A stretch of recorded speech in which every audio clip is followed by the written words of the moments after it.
Hey, how much do you make a month? Sending $4,000 to your parents is just unfair. Help us out financially.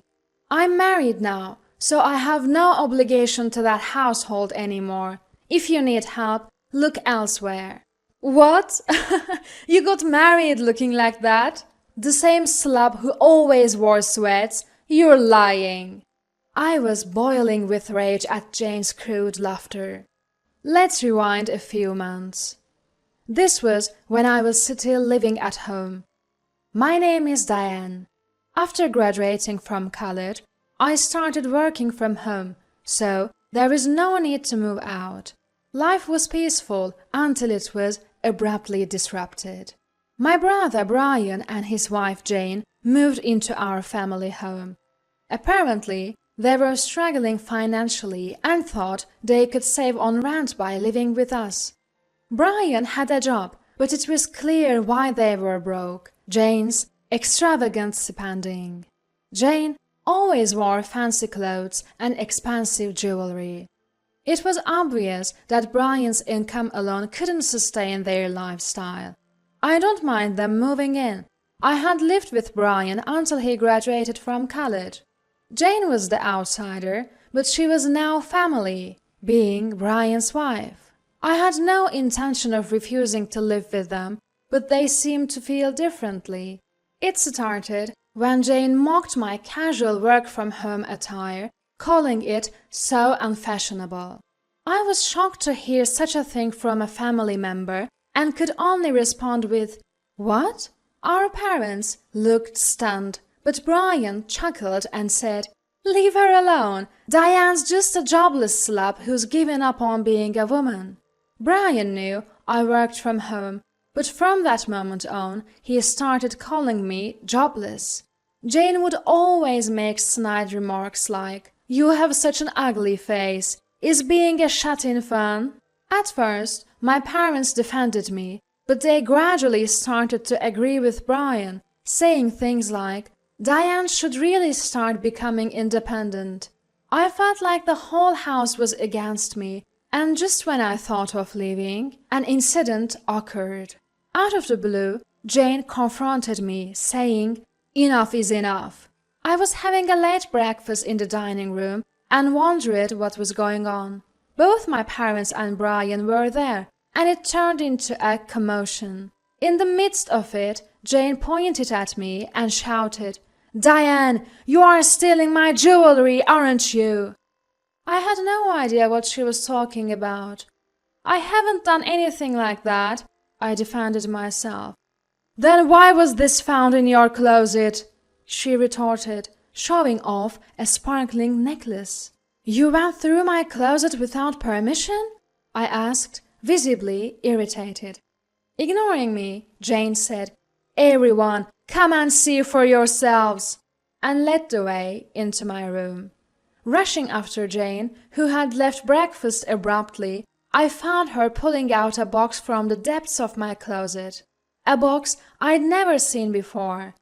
"Look," she exclaimed, showing off the jewelry inside to Brian and my parents. "I didn't do this, okay? So you're saying Jane set this up?" Brian glared at me, and I felt myself shrink in fear.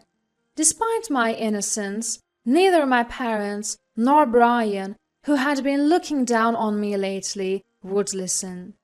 "We can't keep a thief like you in this house. You need to leave," Dad declared, giving me a month to move out.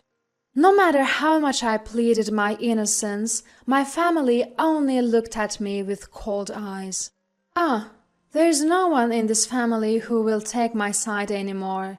I felt utterly alone and heartbroken. I started packing immediately and was done by the next day. Though I was given a month's grace, I couldn't bear the icy stares any longer. As I was about to leave, Jane approached me with a smug smile. "Done packing?" "Yes, I'll be out by today." Ignoring Jane's surprised look, I continued with my move. I thanked my parents for raising me as I left, but they still believed I was a thief and didn't respond. and so I left my childhood home unaccompanied. I headed to my boyfriend Sam's place. Sam lived in a spacious house for a single person, and I had stayed over a few times. I had explained the false accusations to him the previous night, and he readily agreed to let me move in. Sam had prepared a feast for me, from my favorite hamburger steak to shrimp fry, salad, and soup. "You've had a tough time. Relax, eat, and get some sleep," he said, making me feel truly at ease. This, I thought, is what family should be like. Sam was an excellent cook, and everything he made was delicious. As I took a bite of the juicy hamburger steak, the aroma of the demi-glace sauce filled my senses, and I couldn't help but exclaim, delicious." In that moment of happiness, as Sam smiled at me, my phone buzzed with an SMS. Not wanting to ignore it in case it was work-related, I checked the message. It was from Brian. "Guess you're crashing at a friend's place, huh? Jane says she'll forgive you if you admit your guilt and apologize. If you want to continue being a shut-in loser, apologize to Jane." I repeatedly said I didn't do it, and Brian seems to believe my guilt. Frustrated, I texted back, "I'm not a shut-in loser. I work from home. It's sad that you don't even know that's a thing these days." Brian's reply came swiftly, "Don't bother coming back," and I decided I wouldn't. A few months later, Sam proposed, and we got married. When Sam asked me how we should handle greetings to my parents, I told him it wasn't necessary. I had already cut ties with that family. I was fed up with Jane, who falsely accused me, and with Brian and my parents, who believed her. That's when I got a call. It was from Jane, the person I thought I had severed ties with.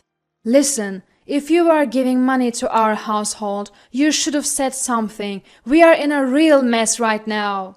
Jane's furious voice was so loud that I instinctively pulled the phone away from my ear. Confused, I asked, "What?" "It's about money, money!" Jane yelled, filling me on the family's current situation. Firstly, Brian had been laid off. He could have clung to his job, but he thought he could rely on his parents for support and quit. My parents were shocked. "We're actually broke," Mom told Brian and Jane, revealing they were in debt. Dad is a good person and has a personality that is easy to be deceived by others. Dad was too trusting and had co-signed a loan for a friend, who then skipped town. On top of that, Dad was still paying off a car loan.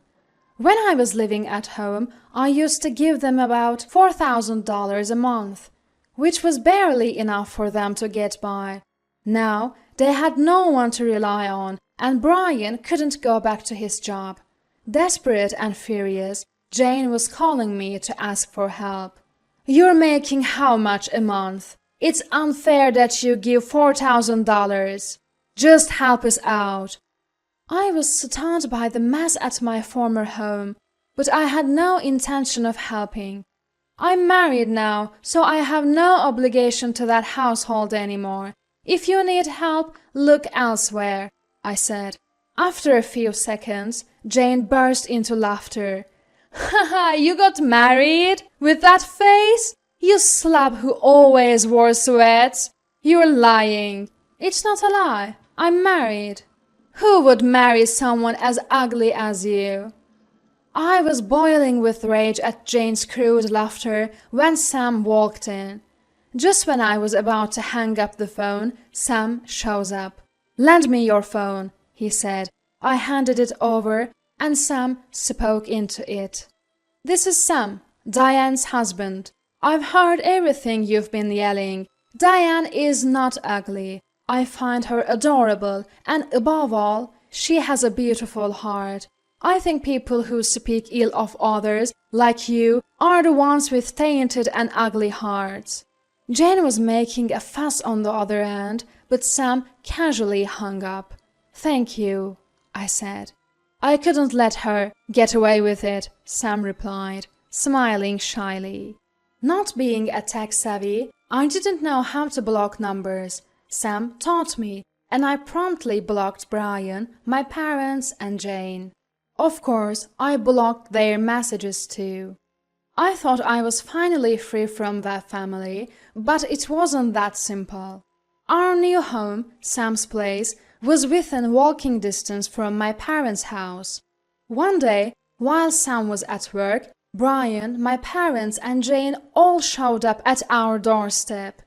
When I opened the door, a red-faced Brian yelled at Jane, "Go on, apologize!" Jane started sobbing and apologizing profusely in the communal hallway of the condo. Confused, I asked my parents what was going on. The conversation was about what happened after Brian lost his job due to company restructuring. Brian seemed stressed out looking for work and couldn't rely on his parents, who he thought would support him. This tension often led to arguments with Jane. That's when Jane let it slip.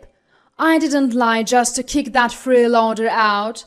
When Brian listened closely, he realized Jane had framed me for something I didn't do.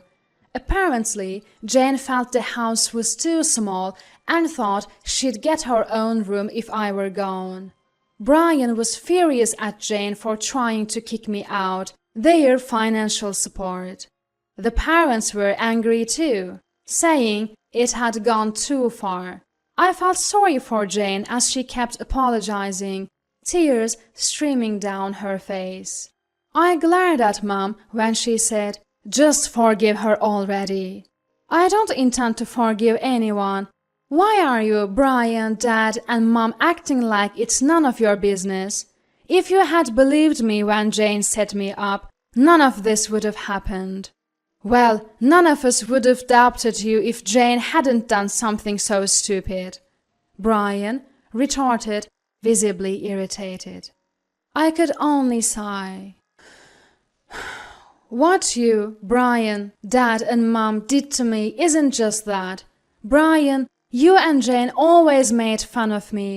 Do you know how it feels to be called ugly and a freeloader every day? Despite all the financial help I've given, Dad and Mom didn't help me either. How did you feel when I was being insulted? Didn't you think of helping me?" Accused by me, Brian swallowed his words. The parents looked shocked for a moment. Then Mom started crying and Dad looked down. "So, I have no intention of helping," I said, moving to close the front door. "Wait, please," Brian exclaimed, starting to deeply apologize next to Jane. "If things stay like this, all of us, me, Dad, Mom, and Jane, will be homeless. We might have to sell the house. Please help us." At Brian's words, the parents also knelt and deeply apologized to me. It was quite a sight, for adults apologizing, but I simply said no and closed the front door. For a while, I could hear knocking and voices calling for me, but eventually it seemed like Brian and the others had given up. When I told Sam about it after coming home from work, he asked, "Are you okay?" I smiled and said, "Yeah, we're moving soon anyway." Sam lives in a house that's spacious for one person, but a bit cramped for two. We had already decided to move to a larger home, especially considering the possibility of having kids in the future. We've started preparing for the move, and we have no intention of telling Brian and the others our new address. This way, we were able to move without any interference from Brian. What happened next was surprising. I got a call from the police. After Sam and I moved, it seems Brian and his crew visited our old home. They were causing such a ruckus early in the morning that the neighbors called the police. When the police arrived, Brian and Jane were acting out and they ended up being taken away. Brian apparently told the police to contact me to pick him up, but why should I? I explained that I had no reason to do so, and the officer said, "I see, take care," before hanging up. I don't know what led to do it, but from what I've heard from local acquaintances, Brian and the others are now sleeping under a bridge. Brian's job search isn't going well, and his parents are getting old. I do think life must be hard for them, but I can only think of it as someone else's problem now. Sam and I are living a happy life. Our new home is spacious, beautiful, single-family house. We moved closer to Sam's workplace, so he is thrilled that be able to spend more time with family. I'm happy about that too. That's because I found out I was pregnant shortly after we moved. When I told Sam's parents we couldn't rely on my own for childcare, they said, "Feel free to consult us anytime."